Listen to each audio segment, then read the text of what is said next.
El día de hoy vamos a iniciar hablando en conjunto con mi grupo sobre los sistemas energéticos. Los sistemas energéticos en el deporte representan las vías metabólicas a través de las cuales el organismo obtiene energía para realizar el ejercicio. También se pueden definir como las diferentes maneras que tiene el organismo para suministrar ATP a los músculos. En todos los esfuerzos físicos interviene siempre la molécula fundamental en la producción de energía, el ATP, o también conocida como adenosintrifosfato. El músculo esquelético dispone de 5 moléculas de las que obtiene energía. Una de ellas es el ATP, el fosfato de creatina, el glucógeno, las grasas y las proteínas. El sistema de los fosfágenos ATP y fosfocreatina solo es capaz de suministrar energía durante unos pocos segundos. Su relevo lo coge el metabolismo anaeróbico a través de la glucólisis anaeróbica. Su máximo se encuentra alrededor de los 2 minutos y el tercer sistema energético es el aeróbico de duración más larga. De esto hablaremos más adelante. ¿Qué es ATP? El ATP es la principal molécula energética de nuestro organismo. Recibe ese nombre porque es la abreviación de adenosin trifosfato, o bien trifosfato de adenosina. Esta molécula está conformada por el núcleo adenosin y 3 átomos de fosfato. Todos los organismos vivos recurren a este sustrato como fuente energética primaria. El ATP se descompone mediante un proceso de hidrólisis en una molécula ADP, adenosin bifosfato, y un átomo de fosfato. En el proceso, que requiere agua, se libera energía. Posteriormente, el ADP puede volver a convertirse en ADP a través de una fosforilización, la ganancia de un fosfato. Este mecanismo se conoce como ciclo ATP-ADP y requiere energía. El cuerpo humano está constantemente reciclando ATP. Es una de las funciones metabólicas más intensas. Cuando se realiza una actividad física de cualquier tipo, dependiendo de la intensidad, se va a requerir mayor o menor ritmo para evitar la demora en el suministro energético. A mayor necesidad, la intensidad se vuelve más notable, y es ahí donde juega un papel importante la condición física, pues si no se goza de un buen estado físico, el rendimiento no será tan alto. ¿Sabes cuándo tu organismo se encarga de construir o, caso contrario, destruir ciertas moléculas para realizar determinadas actividades? Cuando empiezas a ingerir alimentos. Si hay algo en los que nos caracterizamos los seres vivos, es en el tener que utilizar nutrientes para poder sobrevivir y llenos de energía. De ahí la importancia de los bioelementos primarios y que posteriormente estos se encargarán de la formación de las biomoléculas orgánicas, como lo son los carbohidratos, lípidos y proteínas. ¿Y a qué es lo que se refiere todo esto? Así es, al metabolismo. La palabra metabolismo se divide en dos términos, que son metabol, que significa cambio, y el término ismo, que significa cualidad. De esto podemos deducir al metabolismo como la cualidad que tienen los seres vivos de cambiar la naturaleza química de alguna sustancia. Recuerda que la comida que ingieres pasa por el sistema digestivo y este proceso intervienen una gran cantidad de enzimas. Para que tengas en cuenta, una enzima es una proteína que actúa como catalizador de una reacción química.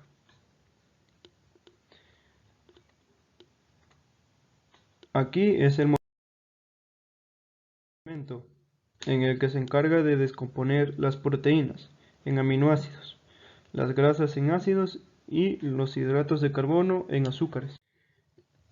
En el siguiente paso, descomponen. Esto es con el fin de que la energía producida pueda ser distribuida a todas las células del cuerpo.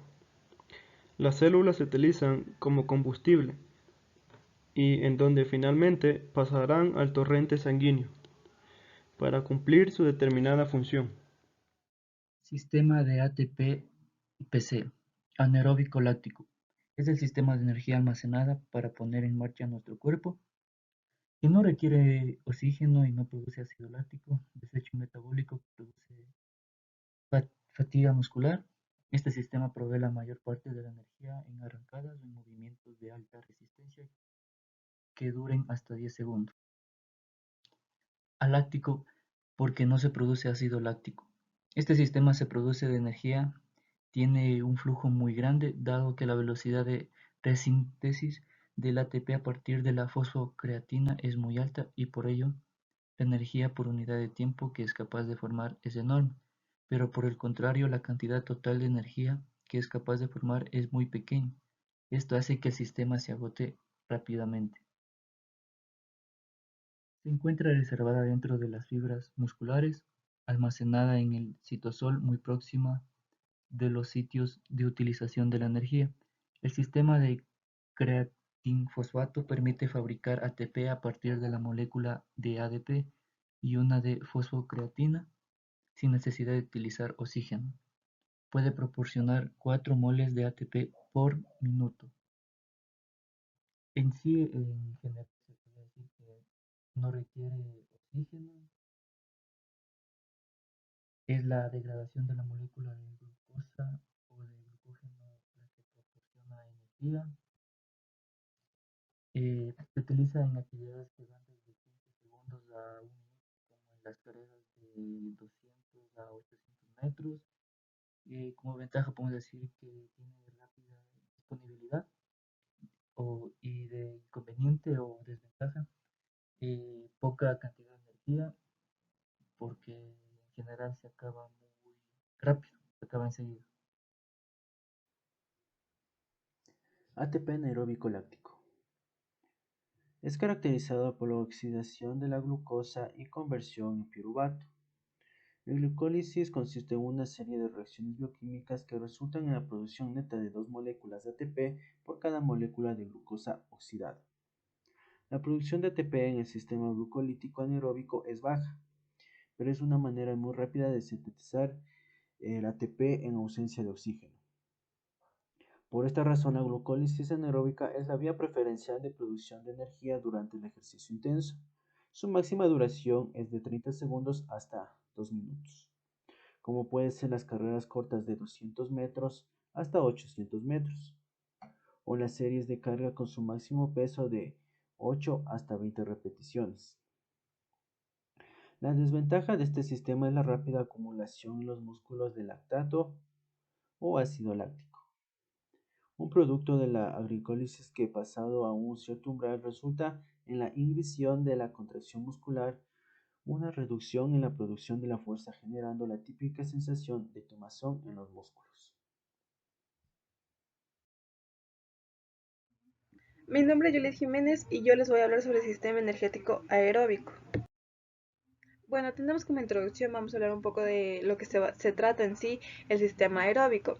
Algunos de los nutrientes aportados al organismo por la alimentación, especialmente las grasas e hidratos de carbono, son transformados en energía para la actividad física. La forma en que se obtienen estas energías puede seguir diferentes vías, y en el caso del ejercicio físico, la vía elegida va a depender fundamentalmente de la duración y la intensidad de la actividad física.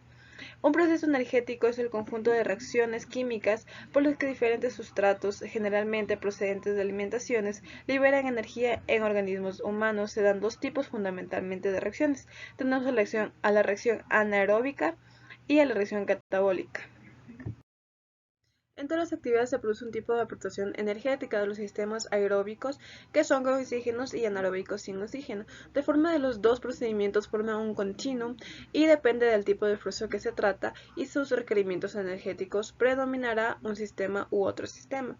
Se propone las ideas del continuum en los que se distinguen tres áreas: sistema del ATP-PC anaeróbico láctico, sistema del ácido láctico anaeróbico láctico y también tenemos el sistema de O2, el oxígeno o aeróbico. Se conoce como aeróbico a cualquier proceso u organismo que necesite oxígeno para su funcionamiento. Ya, aquí les voy a hablar un poquito sobre el proceso y lo que más se realiza en el sistema energético aeróbico. Cuando el músculo debe mantener una actividad prolongada realizando un ejercicio de más de 3 minutos, el músculo necesitará un nuevo sistema de producción de energía. Este es así el sistema aeróbico. Se llama así, ¿por qué?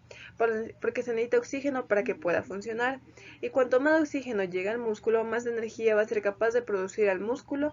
Por ese sistema, mayor rendimiento va a desarrollar. El músculo puede utilizar tanto glucosa como grasa, como proteínas, como sustrato energético, pero siempre debe realizarse en presencia del O2, que es el oxígeno. A esta vía energética donde interviene el O2 llamamos aerobia, y como resultado de las diferentes reacciones químicas se va a producir el CO2 y H2O. En este sistema de producción de energía podemos utilizar tanto la glucosa, la grasa, las proteínas como sustrato energético. También debemos saber que en situaciones de esfuerzo muy prolongadas en que se produzcan disminuciones importantes en las reservas de glucógeno muscular, la utilización de las proteínas en forma de energía pueden llegar a ser de un 10%. El flujo energético, que es la cantidad de energía por un tiempo, que nos da a la combustión, la grasa va a ser menor que el flujo energético, proviene de la combustión aeróbica de la glucosa, dado que se necesita más cantidad de O2 para obtener un ATP proveniente de la grasa, de la glucosa, y de todo ello en función de cantidad de O2 que llega al músculo. Por ello, según va aumentando la intensidad del esfuerzo y va aumentando el consumo del oxígeno, el músculo va utilizando cada vez más glucógeno muscular y menos grasa. Ya, el hecho de que los depósitos de glucógeno muscular sean limitados da un lugar en que la medida de lo posible y siempre se ha generado suficiente energía. El músculo va a tender a utilizar grasa, así cuando el nivel de intensidad del ejercicio sea bajo, y por tanto la cantidad de oxígeno que llega al músculo es relativamente alta. Para la necesidad que tiene el músculo utiliza principalmente grasa, tal como vemos en el gráfico 1, donde la formación de energía del 10 km por hora durante una hora proviene principalmente de la utilización de la grasa del 67%. Sin embargo, cuando aumentamos la intensidad del ejercicio no llega comparativamente tanto oxígeno al músculo, aunque sigue siendo suficiente como para todas las energías prevenga del metabolismo aeróbico. En esta situación hay un aumento de utilización de glucógeno muscular con respecto a la grasa, con lo que de esta manera obtiene más energía teniendo en cuenta el oxígeno que llega, tal y como vemos en el sector de la derecha del gráfico siguiente, donde vemos como el 15 km por hora durante una hora aumenta de forma importante la utilización del glucógeno de 65%, a costa de una menor utilización de grasa bajo el 32%. El flujo energético total de este sistema es bastante menor que en los sistemas anteriores, pero tiene la ventaja de que es mucho más prolongado en el tiempo, ya que el factor limitante va a ser la elongación de la reversa energética. Y si bien la glucosa se va a agotar, las reservas de grasa son prácticamente inaugurosas. La energía en los diferentes tipos de ejercicios. Actualmente parece ser que el combustible utilizado para los tipos específicos de ejercicio depende en ciertas medidas del tipo de fibra utilizada en el ejercicio.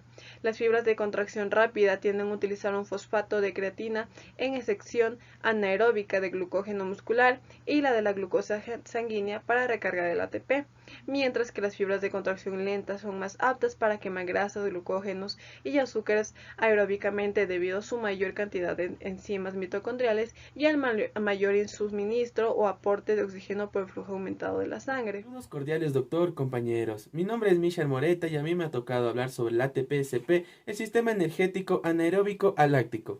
La resistencia anaeróbica láctica se trata de un tipo de resistencia que consiste en ejecutar acciones motrices a máxima intensidad en un corto periodo de tiempo, lo cual lo dividiremos en dos muy importantes.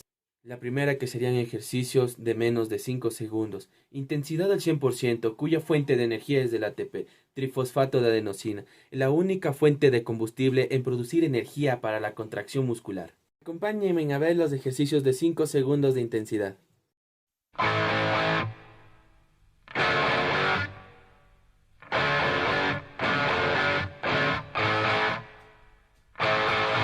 La segunda, que sería de los 5 a los 20 segundos. La intensidad no será al 100%, ya que al ser más tiempo sería imposible mantener la intensidad al máximo. Pero nuestra fuente de energía no solo se basa en el ATP, también tenemos la fosfocreatina, ya que ambas son vías de energía de muy rápida obtención pero de corta duración. Y ahora acompáñenme a ver los ejercicios de 5 a 20 segundos de intensidad.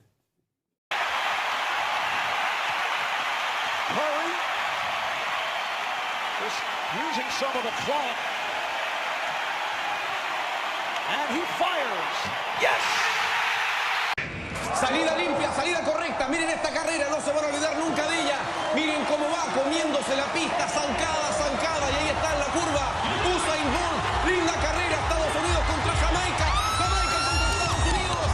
Atención con Bolt. No se le va a poder, sí, no lo va a poder alcanzar. Y con un tiempo de 19:56. Yo les voy a hablar sobre el sistema anaeróbico láctico, también llamado glucólisis anaeróbica.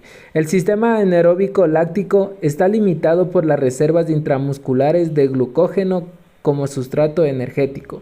Esto significa que el combustible químico para la producción de ATP es el glucógeno almacenado en el músculo. El combustible químico en el sistema enérgico láctico es el glucógeno y la glucosa. Estos se extraen a partir de la glucólisis. La glucólisis es un proceso de degradación de estos dos elementos que se encuentran en el músculo, tanto en el glucógeno y el hígado en el caso de la glucosa. Principalmente esto se da con los macronutrientes, que son hidratos de carbono, proteínas y lípidos. El ATP pues empieza a sintetizar en la glucólisis. Hacen el punto que se convierte anaeróbico o aeróbico.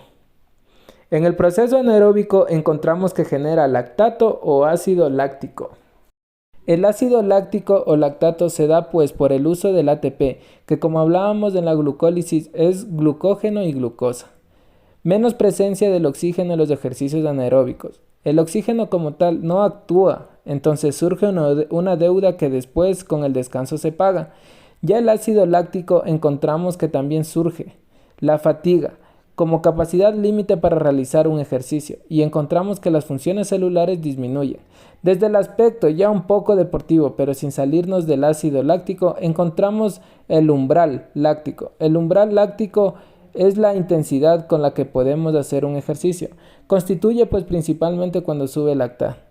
Pues producto de todo lo que hablábamos anteriormente, este umbral láctico pues determina cuándo un ejercicio pasa de ser aeróbico a anaeróbico.